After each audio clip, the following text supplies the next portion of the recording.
சென்னையில் குட்கா தடுப்பு நடவடிக்கையில் போலீசார் தீவிரமாக ஈடுபட்டுட்டு வராங்க. இப்போ இதற்கிடையில் ஒரு வாரத்தில் கிட்டத்தட்ட 105 பேர் வரைக்கும் கைது செய்யப்பட்டிருக்காங்கன்ற புது அப்டேட் கிடைச்சிருக்கு. இதனுடைய முக்கிய செய்தியை பார்த்துட்ருக்கோம்.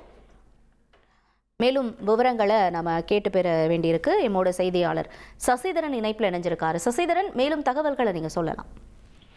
சென்னையில் குட்கா வேட்டை தீவிரமாக நடைபெற்று வருகிறது. சென்னை பெருநகர காவல் ஆணையராக அமல்ராஜ் பதவியேற்ற பின்பு போதைப் பொருளுக்கு எதிராக பல்வேறு அதிரடி நடவடிக்கைகளை மேற்கொண்டு வருகிறார். இந்த நிலையில ஒரே வாரத்தில் 105 பேர் கைது செய்யப்பட்டு அவர்கள் பயன்படுத்திய 435 கிலோ புகையிலை பொருட்கள் 6 வாகனங்கள் பறிமுதல் செய்திருப்பதாக சென்னை பெருநகர காவல்துறை சார்பில் தெரிவிக்கப்பட்டிருக்கிறது.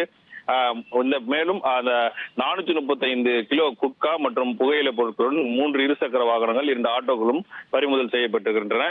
சென்னையில் இருக்கக்கூடிய 12 காவல் மாவட்டங்களில் துணை ஆணையர் மற்றும் காவல் ஆய்வாளர் தலைமையில இந்த குழுவானது தீவிர தடுப்பு நடவடிக்கைகளை ஈடுபட்டு வருகிறாங்க. ஜூலை 6ஆம் தேதி முதல் ஜூலை 12ஆம் வரை சிறப்பு தணிக்கையின் போது பல்வேறு பகுதிகளில் வாகன தணிக்கைகள் மற்றும் ரகசிய கண்காணிப்புகள் மேற்கொள்ளப்பட்டன. அதன் அடிப்படையில் சட்டவிரோதமாக மாவா மற்றும் குட்கா புகையிலை பொருட்களை கடத்தி வந்தவர்கள், பதுக்கி வைத்திருந்தவர்கள், விற்பனையில் ஈடுபட்டவர்கள் என நடவடிக்கை எடுக்கப்பட்டு 102 வழக்குகள் பதிவு செய்யப்பட்டிருக்கிறது. அந்த வழக்கின் அடிப்படையில் 105 நபர்கள் கைது செய்யப்பட்டிருக்கிறார்கள்.